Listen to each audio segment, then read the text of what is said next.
Radio San Borja y el Instituto para la Calidad de la Pontificia Universidad Católica del Perú presentan Calidad al Día, un espacio dedicado a fomentar la cultura de la excelencia.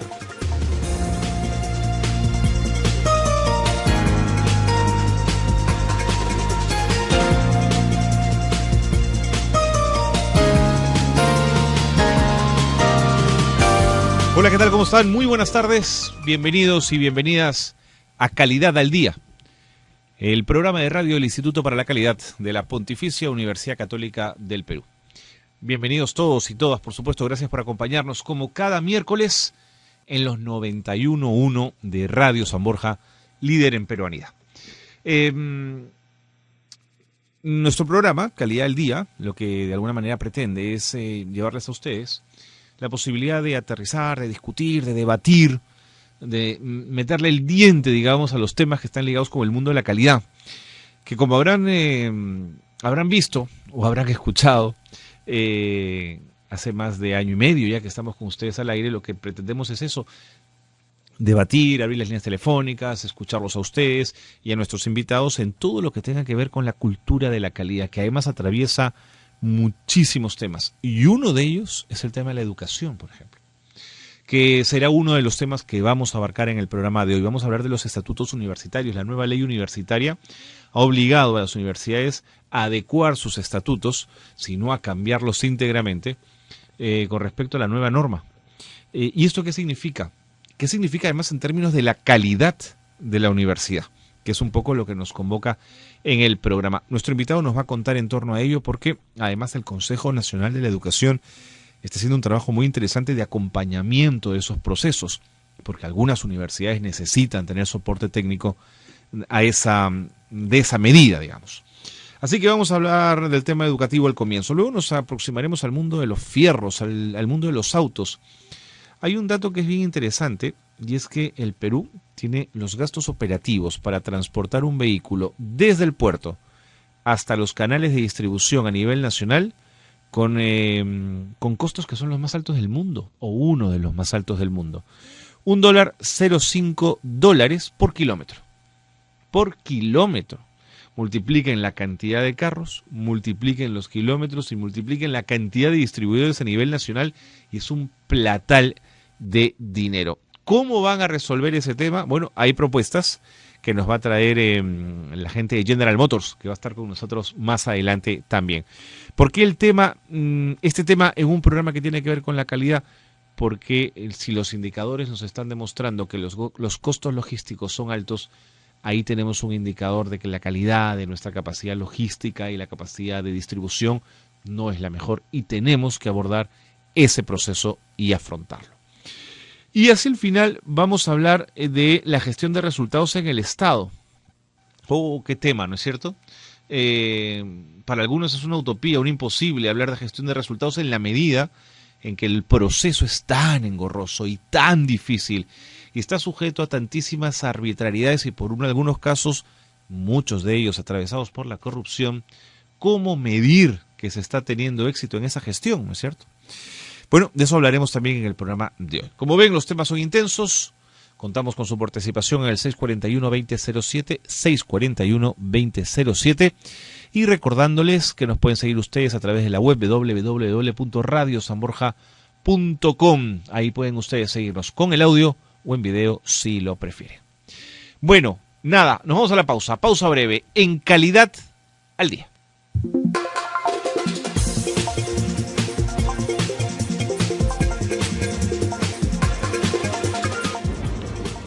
Si usted nos quiere seguir, nos puede seguir también a través del Twitter del programa con el hashtag Estatutos Universitarios, que es el tema principal del programa de hoy, que nos convoca los dos primeros bloques. No lo olvide, hashtag Estatutos Universitarios, para que pueda seguir el programa también a través del Twitter.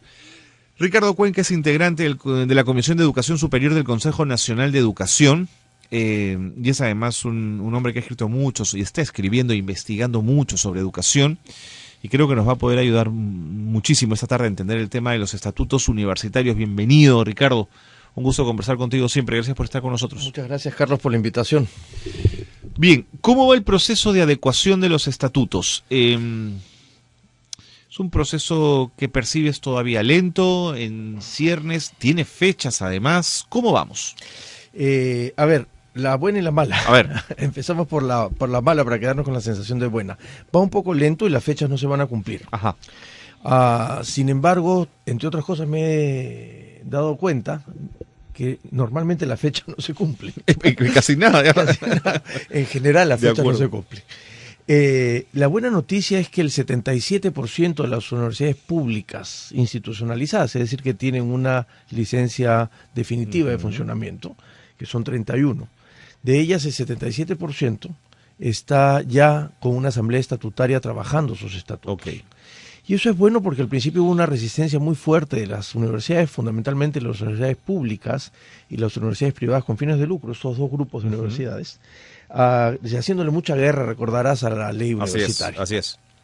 Bueno, finalmente se han dado cuenta, y eso ha sido el espíritu un poco de la reunión que tuvimos la semana pasada con todas ellas. Hubo 65 personas invitadas por el Consejo Nacional de Educación. Yo te iba a decir, cuando dices estuvimos, te refieres al Consejo Nacional de Educación, okay. Sí. Y tuvimos ahí una reunión muy interesante porque ya se han dado cuenta que esta ley universitaria y modificar los estatutos es una oportunidad para modificar aquellas cosas que todos sabíamos, y sobre todo ellos, profesores universitarios de larga data en las universidades públicas, que no estaban funcionando bien. Entonces era una oportunidad para hacer los ajustes del caso, por supuesto para implementar las cosas nuevas de la ley. Por ejemplo, la desaparición de los vicerrectorados administrativos, para que dé paso a un ejercicio mucho más ágil de gerencia, claro, ¿no? Es más, se llama Dirección General de Administración. Okay. Pero también hay la posibilidad para, por ejemplo, hagan un tema que salió en todas las intervenciones que tuvimos de estas 65 personas representantes que estuvieron en la reunión, y es qué pasa con el número de facultades y departamentos. Claro. Bueno, esto es un momento para revisarlo. De repente hay muchas facultades en la universidad y hay que acortarlas. De repente hay facultades que solo tienen un departamento y entonces se pueden juntar departamentos. Es un momento como para crear, ¿no? Entonces creo que eso es la buena noticia, están avanzando en eso. Hay un par de universidades que lamentablemente están estancadas.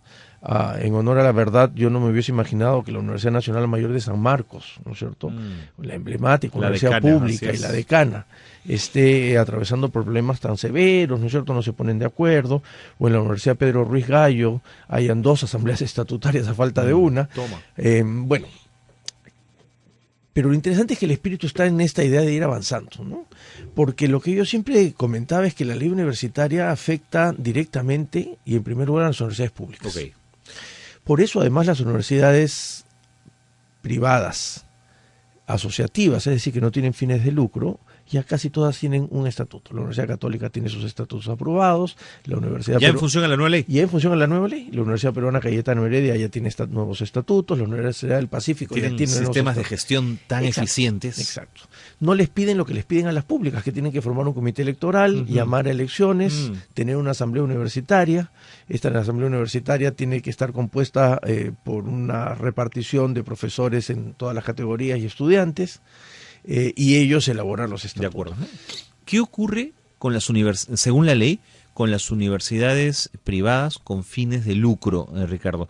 Ellas no tienen representación estudiantil ni representación de profesores, tampoco tienen asamblea universitaria. ¿Cómo deciden ellos el cambio de estatutos? Ya, en la misma manera que las privadas asociativas, las que no tienen fines de lucro, ¿no es cierto? Solo para que nos entiendan, hay tres tipos definidos en la ley, aunque ya desde antes viene, tres tipos de universidades. Universidades públicas, así es, universidades privadas asociativas, la Católica, la Cayetano, es decir, universidades creadas antes del año 96, sin fines de lucro, y las universidades societales, ¿no es cierto?, que son las que tienen fines de lucro, creadas a partir de la ley del 96. La UPC, USIL, y muchas otras. De acuerdo. 84, para ser exacto. No son pocas. No, para nada.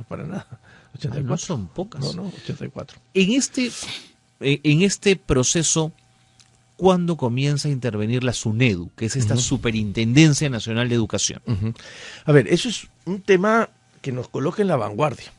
acaban de decirme que ya salió publicado, voy a hacer un cherry aunque no corresponde. Adelante. Acaba de salir publicado el último libro de José Joaquín Brunner, que es uno de los más importantes investigadores sobre educación superior en América Latina, que recoge las políticas universitarias en un periodo del 2009 al 2013. Okay. A mí me invitaron José Joaquín para escribir el capítulo sobre Perú. Acaban de avisarme ahora en la mañana que están enviando los libros, que ya salieron. Hay un politólogo Brunner chileno, ¿es este? Ese, Okay. exacto, José Joaquín, él mismo. Lo que dice Brunner, y lo que hemos podido mirar en los 9 países que hemos participado en este libro, es que hay un enorme reto, y en eso el Perú está muy adelantado, en buscar sistemas de aseguramiento de calidad. ¿Qué quiere decir esto? Lo que teníamos hasta el momento, hasta antes de la ley, eran algunos mecanismos inconexos uno con otro, es decir, la autorización de funcionamiento estaba en CONAFU con la ANR, Así es. la acreditación estaba en el CINEACE con el CONEAO, Así es. y no habían mayores relaciones ni estructurales, ni organizativas, y tampoco en modelos de funcionamiento. La idea de SUNEDU es empezar a modificar el primer nivel del sistema de aseguramiento de calidad, que es en la autorización de funcionamiento. Okay. El sistema tradicional, digamos, daba la autorización de funcionamiento a partir de un enfoque que se llama credencialista. Ya me pongo como profe. ¿Qué significa eso? Yo presento documentos. Completa papeles y te doy el ok. Me haces el check y está el ok. Ahora no. Ahora no, ahora hay que cumplir con unos estándares que la SUNEDU deberá elaborar sobre la base de la experiencia que hay, porque hay en otros países, No en Colombia. existen todavía esos estándares. No existen. Puede tomarlos de fuera si fuera necesario. Ojalá. Entre otras cosas, yo les he suministrado alguna información que tenía. Hay algunos estados, en Estados Unidos lo tiene, para quienes creen que Estados Unidos no se regula nada, sí se regula. Se llama Licensing Boards, que son un conjunto de indicadores en donde el Estado autoriza el funcionamiento de un nuevo programa o universidad. Y paréntesis, cuéntame qué indicadores son, por ejemplo. Son indicadores de muy amplios, de varios tipos. Hay unos de funcionamiento básico de infraestructura. Ajá. Es decir, por ejemplo, si voy a enseñar medicina, tengo que tener un laboratorio. Correcto. Por lo menos, ¿no? De acuerdo. No puedo tener una facultad de medicina arriba de un chifa. Claro. Que fue lo que Mora tanto peleaba, ¿te acuerdas? Y que mostraba unas fotos de una universidad peruana que efectivamente la tiene delante. Si está enseñando, por ejemplo, carreras de salud en general, tiene que tener convenios con instituciones de salud, hospitales, clínicas o antes de existir. Antes de existir. Interesante. ¿Por qué? Porque pasa lo que pasa ahora con la Universidad Nacional del CEN, una universidad privada en Huancayo. Me escriben los chicos, no los puedo ayudar porque no tengo ninguna capacidad de decisión, diciéndome, estamos en 8º ciclo y hasta ahora no hemos hecho prácticas porque no hay ningún convenio con ninguna clínica. No puede ser. Enfermeras y tecnólogos médicos. Y esos chicos no sabían eso cuando ingresaron a la universidad. Por supuesto que no. Ese es el tema, pues. U otro tipo es que, por ejemplo, si vas a tener un programa de letras, que tengas un mínimo de una biblioteca funcionando, ¿no es cierto? Un mínimo de libros, ya sean virtuales o en papel, que estén a disposición de las personas. Claro, bibliografía a manos de los estudiantes. Exacto. Entonces, pero ese es un mínimo del ABC, oye. Fíjate que lo impresionante es que no había. Exacto, eso es el problema. Lo impresionante es que no había, como lo has dicho. Entonces, hay, no sé, indicadores que tienen que ver además con el espacio físico, es decir, con normas que se cuelgan de las normas de los países. De acuerdo. Entonces el SUNEDU está trabajando en esos estándares. Está trabajando, debe empezar a trabajar a partir del 3 ha anunciado el ministro. Ajá. Yo formé parte de la comisión junto con Gustavo Llamada y 3 funcionarios del ministerio, de la comisión que tuvo 90 días para elaborar el reglamento de organización y funciones y los lineamientos del concurso público. Ya entregamos, ya la comisión se acabó. Ojalá haya ya decisión por parte del ministerio de tener el superintendente. ¿Quién lo nombra el superintendente? El ministerio, que es el único nombramiento. Es el único nombramiento. Todos los demás son el otro es un representante del CONCITEC, que el CONCITEC elige quién poner. Y los otros 5, pues son 7 miembros, son por concurso público. ¿Y te imaginas esos concursos, digamos, a la española en términos de oposiciones muy complejas, donde se tome a los mejores, pero garantizándoles una estabilidad laboral de largo tiempo, o no, Ricardo? Ajá, así lo hemos planteado. Lo hemos planteado así. Lo de la estabilidad no tanto, porque esto es un sistema rotativo creado en la ley, justamente para que se, entre comillas, despolitice, que era parte del miedo que tenían muchas personas. Entonces, cada año hay una rotación de uno de los miembros del Consejo Directivo. Interesante. Y el concurso sí es por oposición y méritos, ¿no es cierto? Tratando de poner los mejores indicadores posibles, ¿no? Interesante, porque justo he estado reunido esta semana con gente que trabaja intensamente el tema de acreditación y certificaciones, que son los del CINEACE, por ejemplo, y no sabes lo rigurosos que han sido para la elección de los evaluadores. Había como 300 candidatos y han elegido 13, 14, no más. O sea, digamos, parece que estuviésemos yendo, al menos en estos dos ejemplos, hacia un modelo donde el funcionario público llega porque se lo merece, Ricardo. Exacto. Que es una tendencia de mecanismos meritocráticos que, por ejemplo, en la ley de los maestros ya está incorporado. Así es. Cada vez nos estamos acostumbrando más a la idea de concursar por un puesto de trabajo, incluso en el Estado, ¿no? Entonces, sí, se está generando eso que es parte de la calidad. Es decir, la gente del CINEACE, que tiene la responsabilidad de la acreditación, que también está en proceso de revisión y reajuste, porque la ley universitaria los obligó a la reorganización del CINEACE, ¿no? Exacto.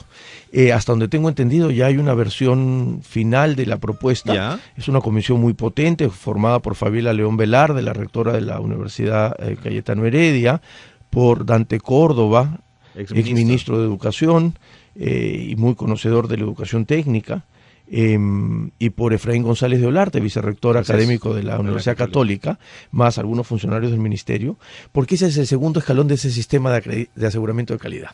Es decir, el fracaso de la acreditación en el país, solo 30% de las carreras están empezando un proceso de acreditación de 1800, es porque se le cargó más responsabilidad de lo que la acreditación podía. Por eso en Chile fracasa el sistema de acreditación y ahora está en pleno proceso de revisión. Entonces, si tú aseguras un mínimo de calidad con SUNEDO, con el licenciamiento, así es decir, el Estado te dice, todo lo que hay en el mercado tiene un mínimo de calidad. Licenciamiento no en el sentido de licenciado, sino de dar licencia, exacto, ¿no es cierto? Claro. Que es esa palabra que suena no tan bien, sí, pero es justamente para eso. De acuerdo. Sobre ese mínimo de calidad, hay posibilidades de acreditarte. Claro, el segundo peldaño. Exacto. En miles de formas, porque además la acreditación ya no es solo una, sino se acreditan, puedo acreditar un programa académico solo por su cuestión curricular, por su plana docente, procesos administrativos, es decir, hay múltiples tipos y eso flexibiliza. Estupendo. Ricardo, 4:19, me tengo que ir a la pausa urgente, se nos ha ido el tiempo, pero regresamos para seguir conversando. Volvemos en Calidad al Día.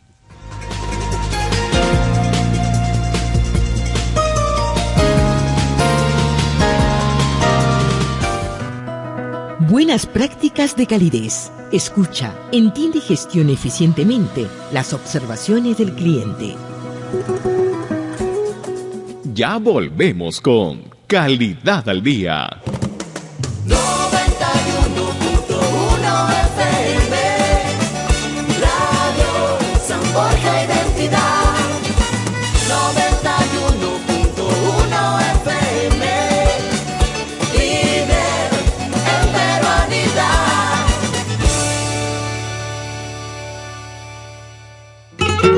Manuel Chaprado en concierto. 45 años, guitarra y canto del Perú. Javier Echecopar, Pepita García Miró y Encantos Andinos. Jueves 27 de noviembre, 8 de la noche, Gran Teatro Nacional. Entradas, Teleticket de Won y Metro, una producción de Trilucero. Todos los viernes desde las 4 de la tarde, la Cámara de los Comunes viene a polemizar la antena con debate, análisis y objetividad que los hombres de poder en el Perú nos ofrecen. La Cámara de los Comunes, todos los viernes con Gustavo Pacheco en Radio San Borja. Y síganos en Claro TV, Canal 6, todos los domingos a las 10 de la mañana.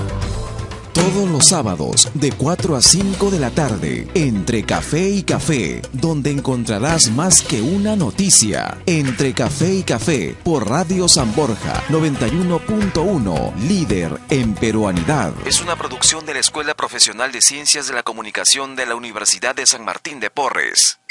Proteger el medio ambiente es cuidar la vida. Mantén las luces apagadas en las habitaciones que no se utilizan. Cambia los focos de toda la casa por unas de bajo consumo. Esto te permite ahorrar dinero y reducir nuestra huella de carbono. Es un mensaje de Radio San Borja, líder en peruanidad.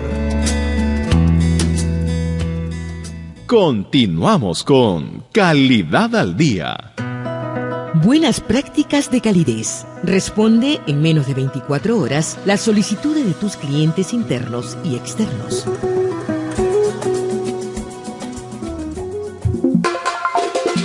Seguimos conversando con Ricardo Cuenca del Consejo Nacional de Educación. Son las 4:22 de la tarde. Estamos hablando de la adecuación de las universidades, la adecuación de sus estatutos universitarios en función a la nueva ley universitaria y hablando de la calidad. Ricardo nos había planteado que ahora un primer peldaño en la calidad son las exigencias mayores y no sustentada en papeles, sino en infraestructura, en bibliografías, en fin, en varios indicadores que van a permitir dar un ok a una nueva universidad. Ya no es solamente presentar papeles, sino es mucho más complejo que eso.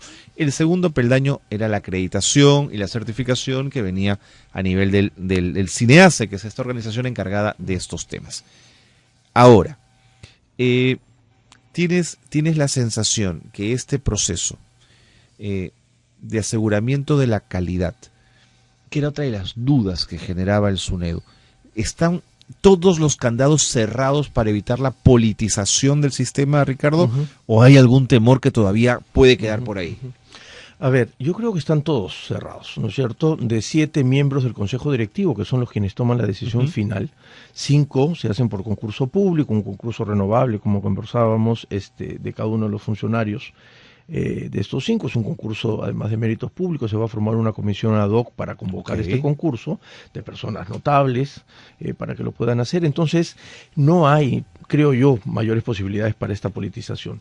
No obstante, todos tenemos que estar atentos a que eso no suceda. Y estar en el momento que tengamos una sospecha, ustedes desde los medios de comunicación salir a alertar, y nosotros desde la investigación estar atentos en ir recopilando la información. El superintendente sería el único, casi con nivel político, digamos. Exacto, porque además es el único que tiene una especie de rango de funcionario. Porque más que político yo diría que es más bien un tecnócrata, más puro estilo de la gestión actual. De acuerdo. Pero tanto que le debe su nombramiento al ministro, digamos, por ahí. Uno podría pensar, ¿no? Ahora, el SUNEDU está respaldado por nivel de autonomía en la ley. O sea, por ejemplo, te pongo un ejemplo. En el Consejo Nacional de Educación, los 25 consejeros somos nombrados por el ministro. Seguro. Y la semana pasada hemos mandado un informe muy duro al ministro, mostrando nuestra preocupación por este sistema de bonos al desempeño de los docentes asociados al rendimiento de las pruebas, diciéndole, oye, esto no se puede hacer. Permíteme hacer entonces un paralelo. Así como de salud está adscrito al Ministerio de Trabajo, pero tiene una autonomía absoluta, ¿esa sería la figura en el caso de la SUNEDU? Sin duda, que fue una discusión en la ley, ¿no es cierto? SUNEDU decía, SUNEDU va a depender del ministerio. No, SUNEDU tiene que estar en algún sector. Claro. Cuando a mí me preguntaban, decía, no sé, pues póngalo en la agricultura, en el transporte, no sé dónde, ¿no? Porque no puede estar descolgado si recibe plata del Estado.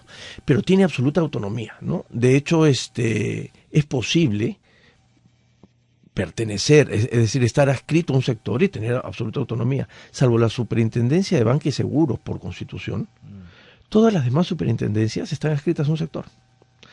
Todos los organismos reguladores están adscritos a un sector. Algunos a la PCM, cuando tienen que ver cosas más generales, y algunos, por ejemplo, el de Bolsa de Valores, está adscrito al Ministerio de Economía y Finanzas. Y nadie cree que el ministro es jefe del superintendente de Bolsa y Valores, ¿no? Ahora, Ricardo, ¿crees tú que la acreditación y la acreditación debe ser voluntaria como indica la ley o deberíamos aspirar a una obligatoriedad de la acreditación? Y acá la respuesta te la respondo en dos sentidos. Una, que el origen de la acreditación fue voluntario. La acreditación nació como un proceso voluntario. ¿Siempre ha sido así? Siempre fue así.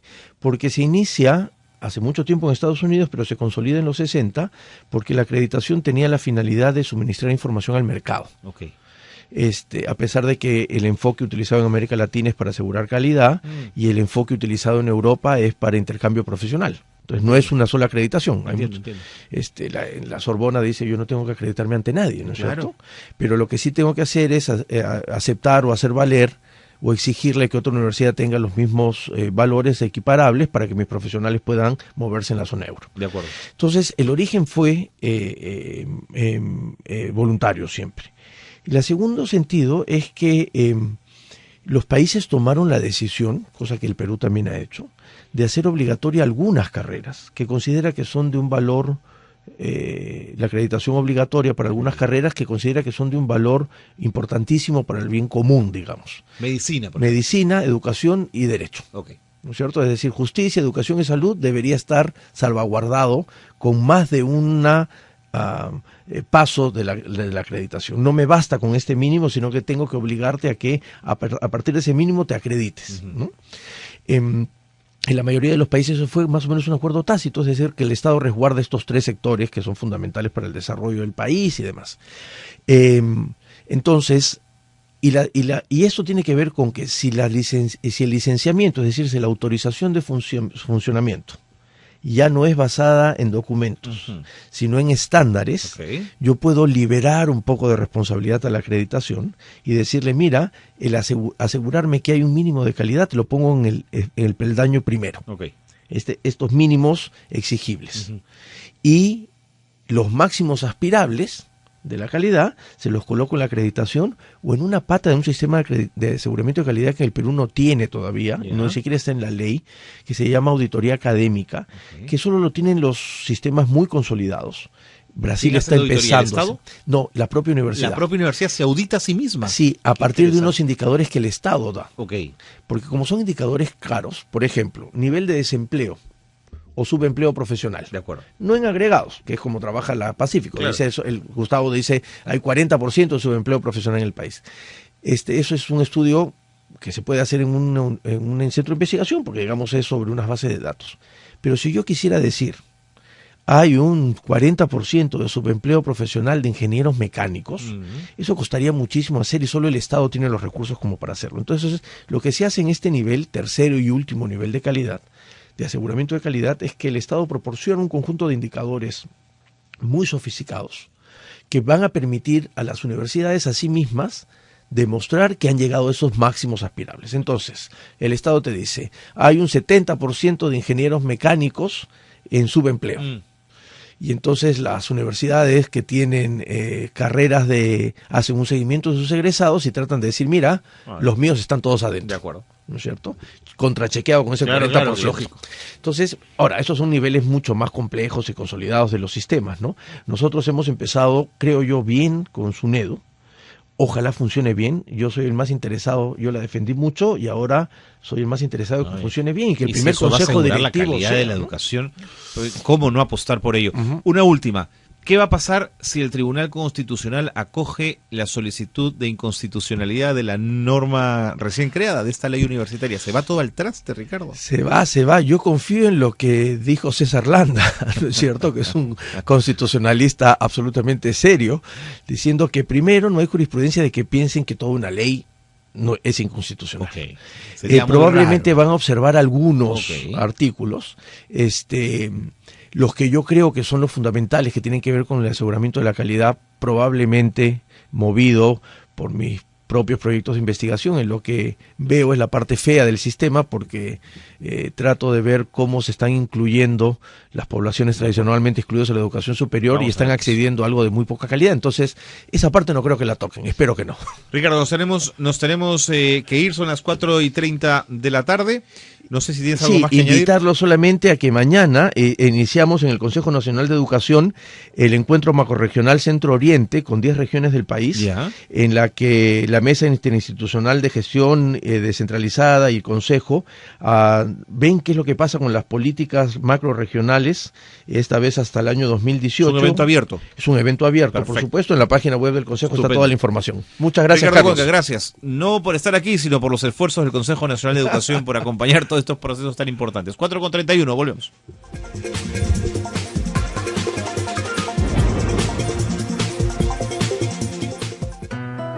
Buenas prácticas de calidez. Mejora continuamente las actividades que ejecute con un enfoque integral hacia sus clientes.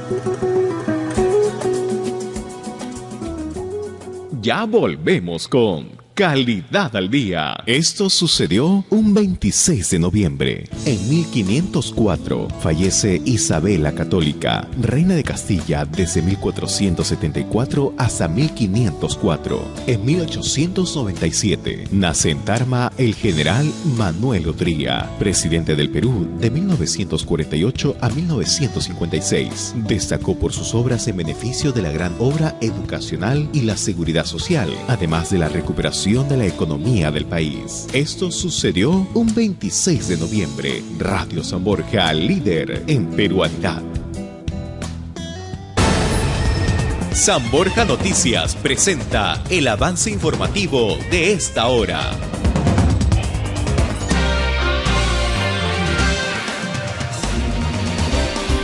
Buenas tardes, bienvenidos a la información. El electo presidente regional de Moquegua, Jaime Rodríguez Villanueva, fue condenado a 4 años de pena privativa de la libertad al comprobarse su responsabilidad en el desvío de más de 1 millón de nuevos soles. El prófugo empresario Martín Belaún del Ocio, investigado por el caso La Centralita, no tiene la intención de acogerse a la colaboración eficaz, según aseguró su abogado José Urquizo. Continuamos con más información en los 91.1 de Radio San Borja. En deportes, el Zenit San Petersburgo dio un paso importante para lograr la clasificación a octavos de final de la Liga de Campeones al ganar 1-0 en su estadio al Benfica en la quinta y penúltima jornada de la fase de grupos. Con más información regresamos en 30 minutos. Sigue en sintonía de Radio San Borja 91.1, líder en peruanidad. Tiempo para conversar. Un espacio de diálogo, entretenimiento, salud y bienestar. Todos los sábados a las 10 de la mañana. Tiempo para conversar. Por San Borja 91.1. Gracias a Fisiomed, Centro de Fisioterapia y Rehabilitación. Visítanos en fisiomed.com.pe. Cada 30 minutos, Radio San Borja te informa de todo el acontecer nacional, internacional y deportivo. San Borja Noticias. Síguenos también en Facebook, Twitter y en www.radiosanborja.com. Continuamos con Calidad al Día. Buenas prácticas de calidez. Genere valor agregado con amor en el servicio.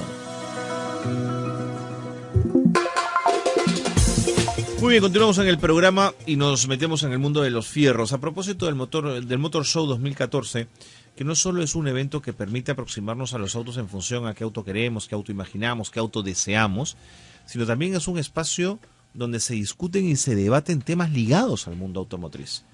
Y, por ejemplo, queremos tenerles al tanto de un tema que se ha debatido y se está conversando mucho, que tiene que ver con los gastos operativos desde el puerto hasta los canales de distribución en nuestro país, que resultan ser uno de los más altos del mundo.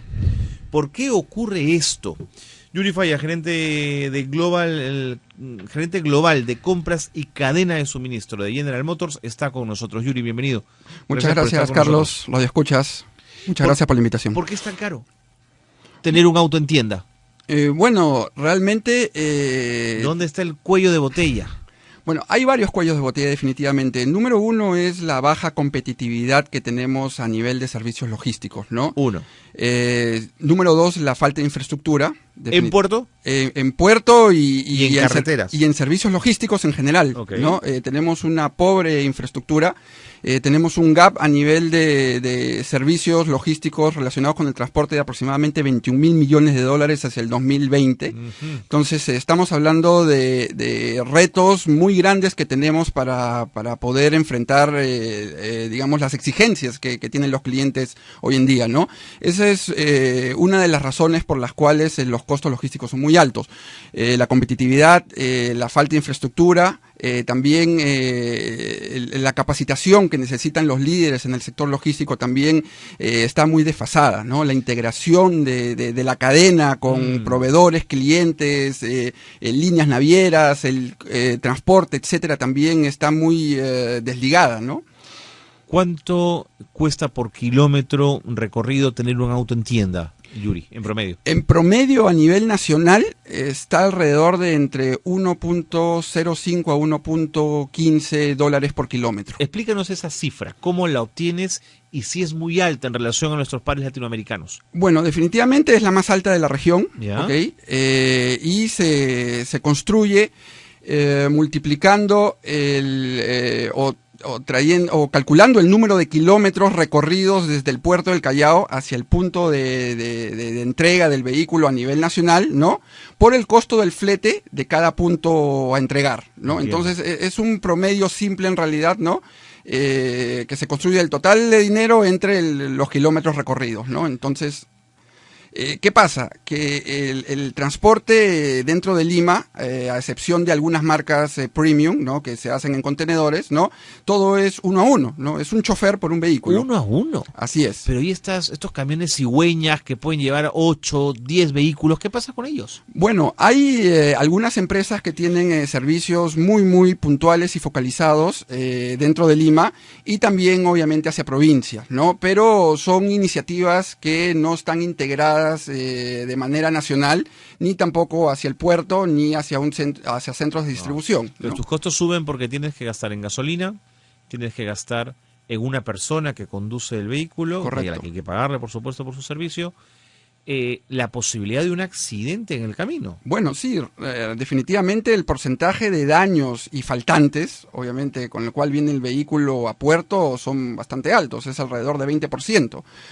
¿Por qué? Porque la conducción no es la adecuada, las rutas y las vías de transporte no son óptimas, mejores, ¿no? claro. Claro, el nivel de robos que hay en el camino también son altos, ¿no? Se pierden espejos, se pierden algunos accesorios del vehículo, ¿no? Entonces hay una serie de elementos, ¿no? Y de siniestros que hacen que pues el costo sea muy elevado. El tema de los seguros también, ¿no? Mayor siniestralidad, pues las primas de seguro son más altas. ¿Cómo han hecho otros países de la región para superar estos obstáculos? Más allá del tema de infraestructura, que es un tema que tiene que ver con inversión nacional y con inversiones muy grandes, ¿cómo han ido resolviendo el problema? Bueno, definitivamente los países de la región lo que se han dado cuenta es que necesitamos o que necesitan un transporte multimodal, ¿no? Ya sea vía terrestre o vía férrea, ¿no? Por ejemplo, el porcentaje de transporte de carga en el Perú en camiones es alrededor de 80% y vía férrea es alrededor de 10%. Es increíble, ¿no? En otros países el tren es el principal. Claro, en Canadá es el 70% del transporte de carga se hace vía férrea, claro, ¿no? En Brasil es alrededor del 53%, si no me equivoco. Además, con la relación directa en temas de seguridad, por ejemplo, y de rapidez, y de no consumo de combustible, en fin, todo lo que impactarías con un tren sería estupendo, ¿no? Por supuesto, de hecho, está súper integrado, la planificación es mucho más eficiente porque, digamos, los horarios son más estrictos y todo lo que viene con eso, ¿no? De acuerdo. Es decir, que cuando compramos un auto 0 kilómetros en el Perú, no tiene 0 kilómetros. No, es... vuelvo a repetir, con las líneas, las marcas de lujo, ¿okay? Las marcas premium, puedes lograr eso porque son vehículos que se traen en un contenedor. Dime una ¿no? marca premium. Porsche, por ejemplo. Bueno, ¿no? pero ¿quién se compra un Porsche por Yuri? ¿No es cierto? Algunos pocos. O claro. Ferrari, wow, 2. Solo algunos iluminados pueden tener esa... El resto no es 0 kilómetros, entonces No. sincerando un poco el discurso. No, así es, ¿no? Definitivamente el volumen de vehículos que traemos al Perú, que es alrededor de este año va a ser entre 175 y 186 mil vehículos, ¿no? Te hace dar una idea de que necesitamos, pues, espacios grandes para poder mover estas unidades, para poder almacenarlas, para poder trabajarlas. ¿De dónde los vamos a sacar, Yuri? ¿Habría que expropiar zonas cercanas a puertos y aeropuertos? A ver, mira, Carlos, hace unos años, específicamente el 2011, el Ministerio de Transportes, con financiamiento del BID, encargó a una consultora multinacional española un plan de desarrollo de servicios logísticos de transporte. Interesante. Es un plan completísimo. Solamente ¿Ya está listo? Está completo. Solamente en diagnóstico tiene 400 páginas. O sea, súper eficiente y técnico. Tiene absolutamente todo. Analizaron 40 cadenas logísticas diferentes, ¿no? Y elaboraron un plan maestro realmente para poder... ¿Qué pasó? ¿Por qué no lo implementaron? Es buena pregunta, Carlos. Deberíamos hacérselas a nuestras autoridades de transportes y comunicaciones, ¿no? Inclusive este diagnóstico tiene un benchmark con varios países como España, Corea del Sur, Chile, Colombia, Túnez, Finlandia, ¿no? Para saber específicamente dónde estábamos parados, ¿no? Y hacia dónde teníamos que ir con respecto a el crecimiento que estamos teniendo y las necesidades logísticas que requerimos. Ahora, Yuri, cuando uno llega al Callao por avión, ve desde el aire enormes zonas cercadas, ¿no es cierto?, donde hay miles de autos nuevos. ¿Esos a quién pertenece? ¿Son agencias de aduanas? ¿Qué son? Bueno, son vehículos de las marcas, ¿no? Que tienen alquilados espacios para poder almacenarlos. Para no tenerlos en tienda. Obviamente, muchas marcas manejan especies de centros de distribución, ¿no? En realidad son almacenes, ¿no? Importan los vehículos, los almacenan en algún punto cercano al puerto y luego los empiezan a distribuir, digamos, de acuerdo a las necesidades de cada punto de venta, ¿no? ¿Y ese es el ideal o el ideal es tenerlo en tienda? ¿O es muy difícil? Bueno, lo que pasa es que una tienda tiene una capacidad muy limitada. Y este es un negocio con muchos metros, que necesita metros cuadrados, ¿no es cierto? Así es. Lo ideal y lo que propone, por ejemplo, este plan, ¿no? Y lo que hacen otros países es tener centros de distribución multimarca en los cuales se dan diversos tipos de servicios como lavado, como acondicionamiento, como accesorización, ¿no? Y eso pues ayuda a la planificación y también, digamos, aglutina pues toda la masa crítica de vehículos en una sola zona, ¿no? Por eso es cuando te dicen en el concesionario, venga usted en 2 días que su auto estará aquí esperándolo. Porque lo tienen que traer, lo tienen que preparar, lo tienen que acondicionar. Exacto, tienen que lavarlo, tienen que colocarle pues lo que solicita el cliente, ¿no? La alarma, la radio, los seguros, ¿no? El manual del usuario, ¿no? Y poder transportarlo pues hasta el punto de entrega, ¿no? Siempre intentando mirar el vaso más lleno, digamos, medio lleno y no medio vacío. ¿Cuánto hemos avanzado en los últimos años con este boom, con esta explosión de venta de automóviles que ha habido en nuestro país? ¿Han habido cosas que han mejorado a este nivel o seguimos empantanados? Específicamente en lo que se refiere a logística automotriz no hemos avanzado mucho. El puerto está colapsado, APM está haciendo esfuerzos de inversión para poder destrabar algunos problemas de espacio que tiene ahí. El puerto está colapsado, o sea, es bien serio, ¿no? Claro, lo que pasa es que APM es un operador especializado en contenedores. ¿De acuerdo? No en carga suelta. Y el puerto del Callao, el Muelle Norte, es el único, digamos, dentro de Lima que recibe carga suelta, ¿no? Maquinaria, granos y eso vehículos. Es muy pocos, sientes tú. Claro, entonces ellos están invirtiendo muchísimo en especialización y en poder solucionar este problema. En parte, General Motors también ha tomado la iniciativa para poder aportar en esta solución del transporte, ¿no? Y por eso ha implementado este servicio o este programa de cigüeñas completamente integrado a nivel nacional desde el puerto, que es el primero que hay en el Perú, ¿no? Y apuesta pues por mejorar la logística automotriz. O sea, el uso de estos camiones que transportan varios vehículos hacia los puntos de distribución. Así es, el promedio de unidades por cigüeña o haulaway, como se conoce en inglés, es de 8, ¿no? 8. Ya no necesitas 8 choferes, ahora es solamente 1. Claro, claro. ¿No? Descongestionas vía, en fin, un montón de cosas. Exacto, reduces tiempos, reduces riesgos, transportas más vehículos, reduces recursos. Correcto. Yuri, me quedan 30 segundos. El resultado del Motor Show para General Motors, ¿cómo ha sido? Bueno, todavía no termina. ¿Cómo va? Termina el día 30. Nosotros hemos lanzado nuestra línea premium americana, ha sido un éxito total. El Camaro. ¿Éxito de comentarios, éxito de ventas? Éxito de ventas y de comentarios también. La línea americana ha sido un suceso total. Los Camaros prácticamente están agotados, los que ya hemos traído. El primer día se vendió. Están bonitos, no los he visto. El Camaro sí. Es el ícono de Chevrolet, definitivamente, pues, y a eso apuntamos, a hacer una marca ícono también acá en el Perú. Estupendo. Mucha suerte. Y ojalá estas ideas sean recogidas y ese trabajo del que me comentas, esa investigación hecha por esa empresa española, ojalá podamos tener acceso para revisarla y ponerla en agenda también. Así es, definitivamente todos los profesionales en logística tenemos un compromiso para poder desarrollar este plan. Yuri Falla, muchísimas gracias. Muchísimas gracias, Carlos. 4:45, hacemos una pausa.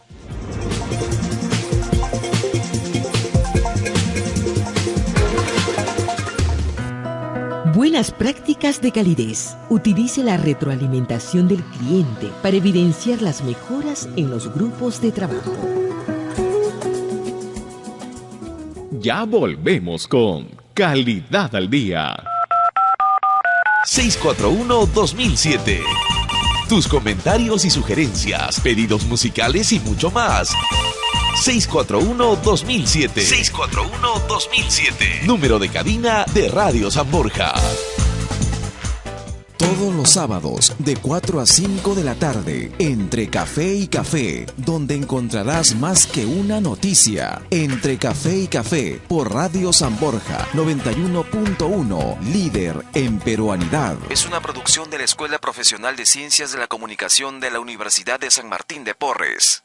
De lunes a viernes a las 9 de la noche, Nuevos Líderes para un Nuevo Mundo. Programa educativo con temas empresariales, con la dirección de Julio García. Gracias a Universidad de las Américas, Instituto CIMAS, Academia Precadete Pedro Paulet, Centros Educativos María de los Ángeles y Mi Pequeño Universo. Una realización del Grupo Las Américas.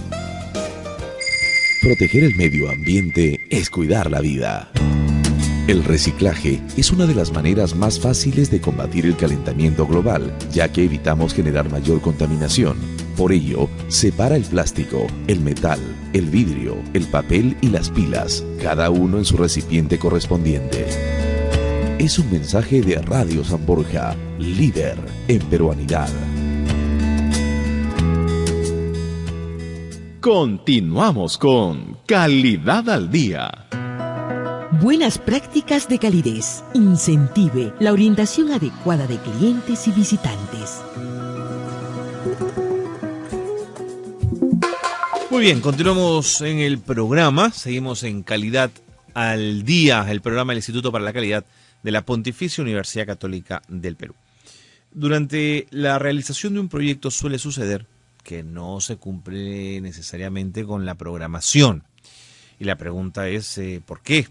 Bueno, porque se requiere una buena implementación de un proyecto, ¿no es cierto?, que sea propuesto por una consultora, una empresa o una entidad prestadora de servicios del Estado. Pero ¿por qué la gestión por resultados en el Estado es una utopía? ¿Por qué no podemos alcanzarla?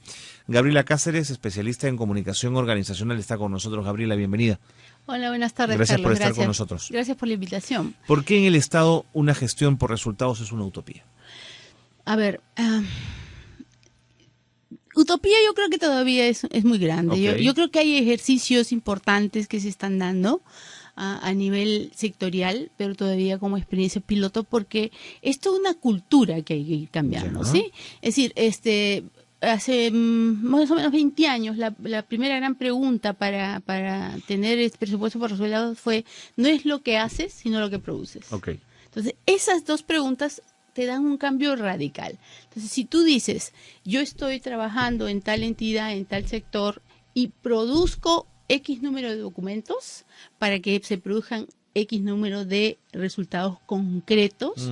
Algunos se verán como servicios, otros se verán, ¿no es cierto?, como bienes y todas las facilidades a los ciudadanos. Mientras llegamos a eso, el presupuesto por resultado es una herramienta que se está dando, ¿no es cierto?, pero como te digo, todavía como experiencias piloto. Pero me hablas de una herramienta donde todo es medible, ¿no es cierto? Exacto. El tema es ese. En el Estado todo es medible, pero desde dos ópticas. Una es el tema económico. Ok.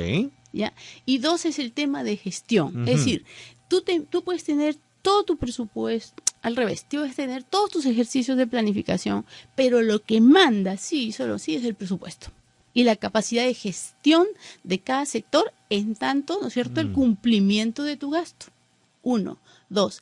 Y cuando digo que está mirado hacia las gestiones, muchas veces no se da el resultado final, sino la gestión intermedia.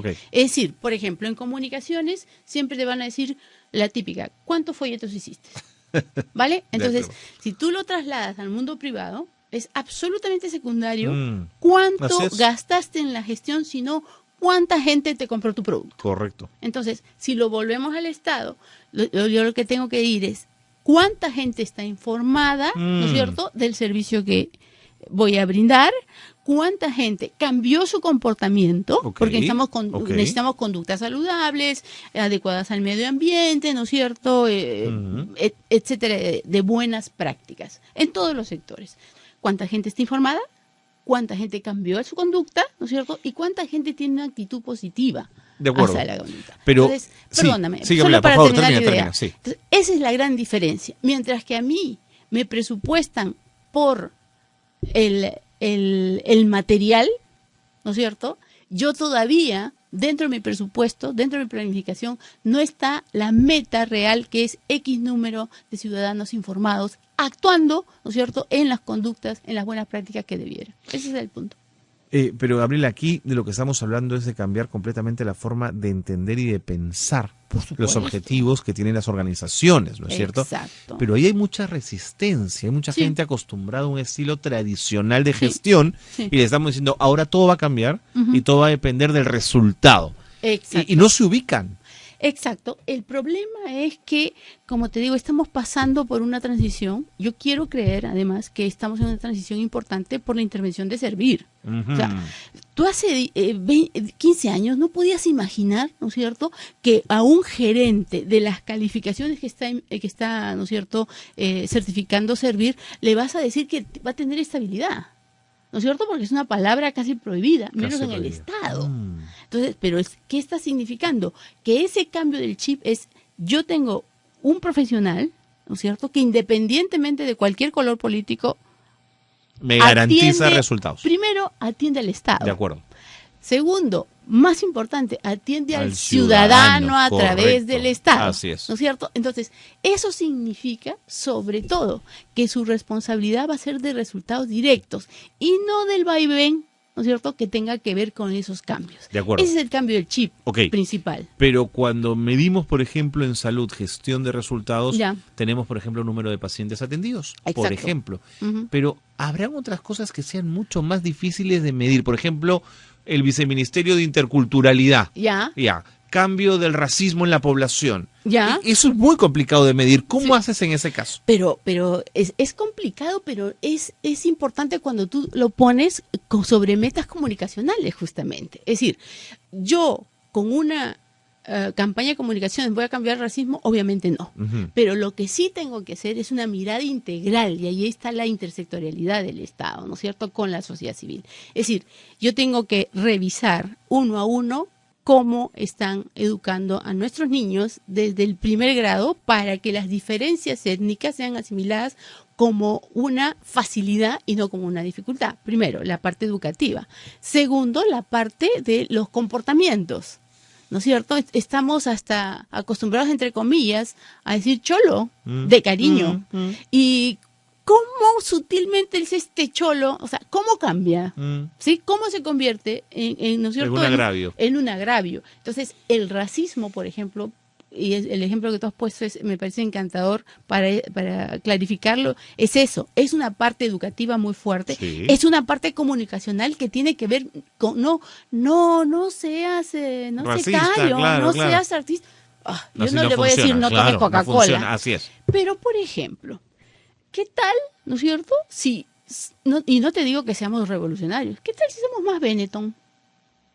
¿Qué tal si, en vez de decir no seas racista, toda nuestra iconografía, ¿no es cierto?, todas nuestras figuras son de variedades étnicas, que para pluriculturales, pluriétnicos, plurilingüísticos nosotros. Entiendo. Entonces, vamos, donde haya belleza en su propio código, ¿no es cierto?, ¿por qué no? Yo no te digo que para mañana, ¿no es cierto?, ya no sea Valeria Massa la imagen de Saga Falabella, sino Magali Solier. Bueno, fuera. Pero lo que sí te digo es que parte de estos cambios, ¿no es cierto?, tienen que ver con todos estos espacios en los que se configura la conducta. Entonces, para ponerte ese ejemplo, ¿qué tal si comenzamos esa pequeña campaña y de las 10 hojas del catálogo de ropa de Falabella, comenzamos con una hoja con multiétnico? Claro, que no tenga que ver ese con cambio lo contarías, lo medirías como parte de esa gestión de resultados de ese viceministerio. Por ejemplo, un acuerdo, ¿no es cierto?, en el que la pluralidad étnica empiece a tener una configuración importante. Porque no, de acuerdo. Como te digo, no es A ver, Carlos, no se trata de que mi afiche del Ministerio de Cultura sea el más bello. No, de acuerdo, Se no va por que ahí. Se trata de que Ripley, ¿no es cierto?, asuma nuestro que dé modelo resultados. multicultural. Así es. Ya está. Ahora, siempre en esta línea, de la gestión y la obtención de resultados, ¿no es cierto? Hay quienes sienten que la gestión de resultados todos los años va a pedir cifras mejores y mayores. Sí, y debe ser así. Por lo tanto, el nivel de sobreexigencia llega a unos límites que no son posibles de obtener, que son demasiados. O sea, ya, este año el Ministerio de Salud curó a 3.450.000 personas. Ya. El año que viene tiene que conseguir 4 millones. Ya. Y de pronto se miran todos los profesionales de salud y dicen, ¿y yo cómo hago eso? ¿Cómo vamos a conseguir esa cifra? Ya, pero es que yo creo que eso lo miras primero obviamente como un reto. Segundo, tranquilo, porque los presupuestos se hacen también con una base histórica importante. Claro. ¿Ya? Entonces, si pasáramos de un 450 a un 4 millones, es que nos viene una pandemia fenomenal. De acuerdo. ¿No es cierto? O sea, hay una racionalidad. Exacto, claro. Exacto, pero ojo, para bien y para mal, los presupuestos del 2015 se están haciendo ahora sobre lo gastado hoy. Okay. ¿Ya? Entonces, la proporción de aumento tiene que ver con una negociación entre el MEF y cada sector para que digan, ok, hiciste 10, entonces podrías llegar a 15, puede ser a 20, va a depender. ¿Por qué? Porque a medio año también vuelve a haber, ¿no es cierto?, una renegociación sobre lo que has actuado. El tema permanente sobre lo que has actuado. Segundo, sí tiene que haber una transformación más que comunicacional o más como el proyecto en la mirada administrativa del Estado. Totalmente. Mira, si tú me dices, por ejemplo, pongámonos, ojalá no fuera, pero si hay una necesidad en salud de pasar de un 450.000 a 4 millones, nosotros lo que tendremos que hacer es que la administración nos prevea las herramientas, ¿no es cierto? ¿Para qué? Para que podamos hacerlo directamente, para que podamos terciarizar y para que haya toda una gama también de participación de salud, de la sociedad civil, que en el caso de salud es muy importante, ¿no es cierto? Y entonces, sobre todos estos aspectos, sí se podrían llegar a 4 millones y medio, ¿de acuerdo? Entonces, la idea es cómo la administración también te ayuda. Y tu estrategia está en función a esos resultados a obtener, si no, no llegas. Hoy en día es al revés. Hoy en día muchas veces tienes que gastar toda tu energía, ¿no es cierto? Más que en pensar en la mejor campaña, es ver cómo administrativamente le das solución, le das el soporte más adecuado para que sea oportuno. Entiendo. Porque mientras salen los procesos, los 4 millones y medio se te fueron. ¿De acuerdo? Entonces, ahí hay un reto importante en la administración, que tiene que tener una mirada, no digo flexible en tanto, ya no importa, gasta 50 o gasta 5 millones. Todo lo contrario. Mientras más transparencia y más control, mejor. Pero sí en encontrar soluciones que sean adecuadas dependiendo de las necesidades del sector. Gabriela Cáceres, muchísimas gracias. No, gracias a ti. Ha sido absolutamente clara. Y por eso es tan interesante la gestión Sí. por resultados. Gracias, Gabriela Cáceres. Gracias a ti. Muy bien, ha sido Gabriela Cáceres, especialista en comunicación organizacional. Nos vamos, el tiempo vuela. No se olviden que se viene una diplomatura en gerencia de proyectos y calidad. Va el 29 de noviembre. ¿En dónde? En el Instituto para la Calidad de la PUC. La dirección www.calidad.puc.edu.pe. Teléfono 626-2260, 626-2000, el teléfono de la Universidad Católica. Usted pide con el Instituto para la Calidad y le van a comunicar inmediatamente. Nos vamos. Gino Bardalagos ha estado en los equipos, Galo Flores en la dirección periodística y Carlos Cornejo en la conducción. Gracias por habernos acompañado y nos vemos el miércoles.